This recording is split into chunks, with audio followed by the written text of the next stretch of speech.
इमरान खान साहब की इतनी बैकिंग होगी जो कि उन्होंने उनके पे इत्मीनाद किया है, तो आई थिंक जो उनको समझ आएगी वो डिसीजन तो उनको लेना चाहिए, बनता है।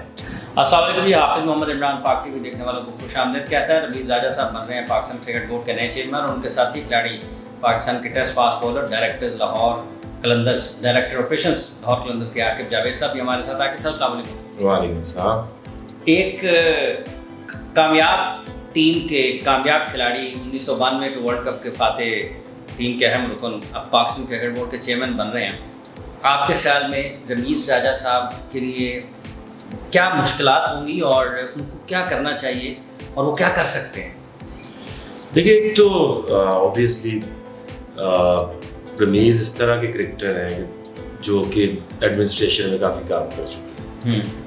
एक तो CEO भी रह चुकी हैं PCB में, उससे पहले अलाइड बैंक में कप्तान भी रह चुके हैं और वहाँ की स्पोर्ट्स हेड भी रह चुकी हैं कुछ 5-6 साल। ठीक है, तो एक्सपीरियंस तो है उन्हें। और दूसरा सबसे बड़ा एडवांटेज है उनको पूरी दुनिया की लीग्स हों, पूरी दुनिया की जो क्रिकेट है, हर मुल्क में वो जाते हैं। ज़ाहिर है जब आप कमेंट्री करते हैं उसके बाद अब लोगों से बात भी करते हैं, वहाँ के सिस्टम की बात भी करते हैं, तो फर्स्ट हैंड उनके पास इंफॉर्मेशन तो है। ठीक है।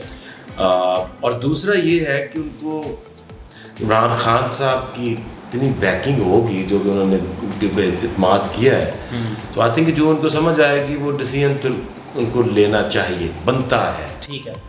और उनको करना क्या चाहिए? उनको करना ये चाहिए कि right people for the right job. अगर आप ये सोचें कि जब ये कोचेस लगाए गए या चीफ सेलेक्टर्स की आप बात करते हैं तो काफ़ी चीज़ें जो कॉम्प्रोमाइज़ की। ठीक है। क्योंकि आप जब नेशनल टीम का किसी को कोच लगाते हैं तो उसका एक दिन का भी एक्सपीरियंस ना हो या उसकी कोई एजुकेशन ना हो या उसका कोई पीछे कोई बैकग्राउंड ना हो, तो ये किसी भी मुल्क में नहीं हो सकता। ये बहुत बड़ी ज़्यादती की थी। और शुरू में सारी चीज़ें होते जो एक ही इंसान को दे दी, मिसबा को दे दी। तो ये एक बड़ी प्रोफेशनल जॉब है, लोगों से एक जस्टिफाई नहीं होती। तो वो तो मिसबा से हमने तो पहले दिन ये कहा था कि ये कभी नहीं हो सकता कि ये तीनों जॉब्स लेके कोई बंदा एक साल के लिए भी सर्वाइव कर सके। हर जॉब का अपना प्रेशर होता है, चीफ सेलेक्टर के ऊपर बड़ा प्रेशर होता है, हेड कोच के ऊपर तो हर वक्त जहाँ सीरीज आ रहे हैं वहीं क्रिटिसिज्म होगा, और फिर उसके साथ वो बैटिंग का भी उन्होंने कोच के फ्राइज अंजाम दिए। बट होता ये है कि जब एक आप तसलसल तोड़ते हैं, बाद में मैंने कहा भी कई दफ़ा कि अब इनको मत चेंज करें, क्योंकि सबसे ज़्यादा नुकसान होता है जब ये एक रजीम चेंज होती है।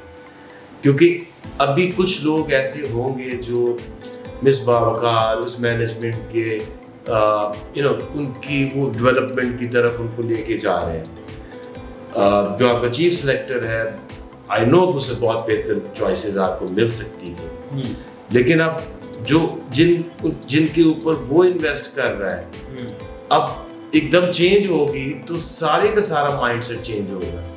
क्योंकि हर एक इंसान जो है, हर क्रिकेटर जो है, वो डिफरेंट तरीके से सोचता है। उसकी देखने की, प्लेयर की असेसमेंट डिफरेंट होती है।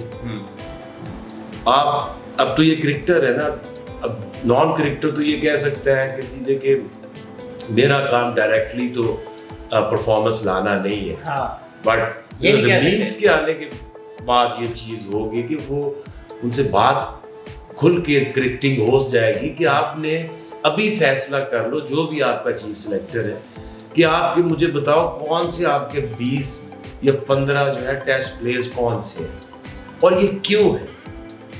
क्योंकि अब्दुल्ला शफीक की कोई जस्टिफिकेशन दे सकता है कि एक बच्चे ने अभी एक फर्स्ट क्लास मैच खेला है और वो टीम में और वो टेस्ट स्क्वाड के अंदर है।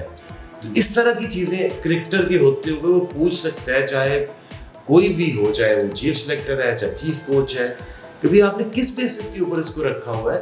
और जो आपकी जो डोमेस्टिक क्रिकेट है जिसमें लोगों ने 8-8, 9-9 हज़ार रन्स किए हुए हैं, और ये मिसाल भी कायम की आके फवाद आलम ने कि जो टेस्ट क्रिकेट है उसके अंदर आपको सीजन प्लेयर्स खिलाने चाहिए।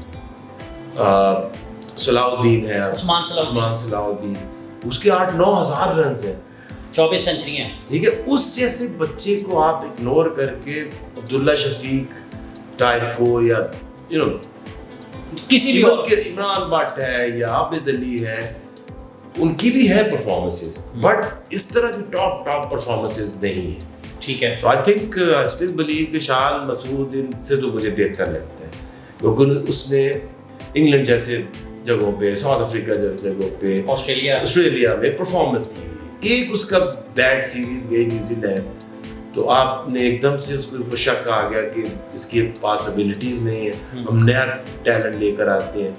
ऐसे आपकी कभी भी टीम नहीं बनेगी। 90s की टीम ले लें, वो 5-5, 6-6, 7-7, 8-8 साल, 10-10 साल बैटिंग ऑर्डर तक नहीं बदला। These are the indications कि आप जो सक्सेस मिलती कैसे है। आपका कैप्टन, आपका हेड कोच, आपका चीफ सिलेक्टर, ये एक तरह से सोचे और एक बंदा जो है उसमें से उसको पावर ग्रैब करे, वो कप्तान होता है और वो कहे कि ये मेरी टीम है, मैंने इसको नहीं छेड़ना, मैंने इनको इस्टेब्लिश करना है। 2000 की भी आप देखें तो वही आपको नजर आते हैं, यूनुस आ रहा है, यूसुफ आ रहा है, मिसबा आ रहा है, तो गिने चुने आपको पता होता है कौन खेलेगा कौन नहीं खेलेगा। T20 वर्ल्ड कप आने वाला है, अब मुझे नहीं पता कि कौन खेलेगा। क्या हम 4 ओपनर्स एक टीम में डाल के फिर फखर जमान को 4 या 5 नंबर पे खिलाएंगे? किस बेस के ऊपर एंड व्हाई? क्या हम शर्जील को फिर पाकिस्तानी नेशनल टीम में हम देखेंगे? कहाँ गए फिटनेस क्राइटेरिया, कहाँ गए स्किन फोल्ड्स, कहाँ गए यो टेस्ट, कहाँ गए वो फिटनेस के ऊपर कोई कंप्रोमाइज नहीं होगा? या आजम खान को हमने देखना है वर्ल्ड कप खेलते हुए। I don't want to see this. अच्छा, ये जो 38 या 40 या 37 वाले हैं, मतलब उम्र के हिसाब से भी एक बड़ा रमीज साहब का सख्त मौक़िफ़ रहा है। आपको लगता है कि ये थोड़ा सा रिव्यू उन्हें करना चाहिए या फिर सिलेक्शन कमेटी को रिव्यू करना चाहिए? कारकर्दगी है, भले 40 साल में वो खेल भी रहे हैं, तकरीबन लगभग 40 के हो गए जिमी एंडरसन।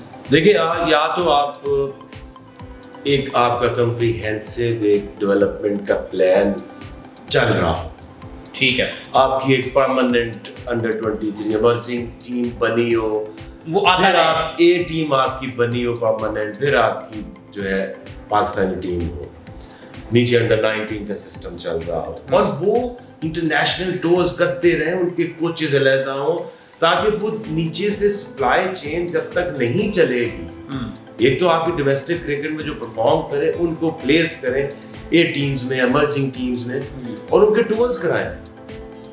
अभी देखिए जो टीमें समझदार हैं, अब न्यूजीलैंड पाकिस्तान आ रही है, क्यों आ रही है? इसलिए आ रही है, उन्होंने वर्ल्ड कप खेलना इन कंडीशंस में। ऑस्ट्रेलिया बांग्लादेश आई है, अभी इंग्लैंड भी यहाँ आएगी, क्यों नहीं आएगी?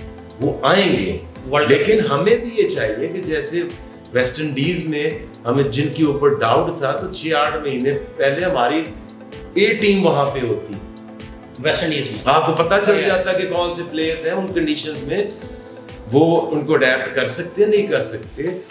वो जहां जहां अच्छी जो टीमें जिनका गोल ये है ना, हमने चैंपियन बनना है, और वो 4-5 भी साउथ अफ्रीका भी आप डामाडोल है, उसमें ऑस्ट्रेलिया है, इंग्लैंड है, इंडिया है, न्यूजीलैंड है।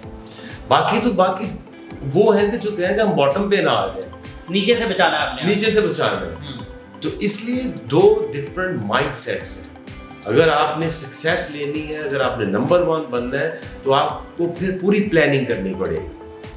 आप ऐसे नहीं फिर कर सकते 38-40 बगैर प्लानिंग के नहीं कर सकते, नहीं कर सकते जब तक आपके पास, अगर हफीज से बेहतर नहीं है मिडल ऑर्डर, अगर आपके पास शुएब मलिक के पास नहीं है बेहतर मिडल ऑर्डर, तो आप उनको रिप्लेस जबरदस्ती करोगे, बेतुका कोई नहीं कर सकता। बेतुका नहीं कर, इसका मतलब ये है कि पीछे काम जो है पिछले 7-8 साल से वो नहीं हुआ। ठीक है, बहुत बहुत शुक्रिया आपका आकिब साहब, आपने अपने ख्यालात का इज़हार किया। नाज़रीन, 38, 40, 39 आदात, ये जो नंबर्स हैं, उम्र के साल जो हैं, आकिब साहब का मानना है कि ये उस वक्त फैसले किए जाते हैं कि जब आपके पास बैकअप मौजूद हो, रमीज़ साहब के हवाले से जो सबसे दिलचस्प चीज़ है वो ये है कि ये वो चेयरमैन नहीं होंगे कि जो ये नहीं कह सकते कि मेरा काम तो सिर्फ सपोर्ट करना है क्रिकेट को, क्रिकेटर्स को, चीफ सेलेक्टर को, हेड कोच को, बल्कि इनको ये पूछना चाहिए कि फ़लाँ खिलाड़ी टीम में क्यों है।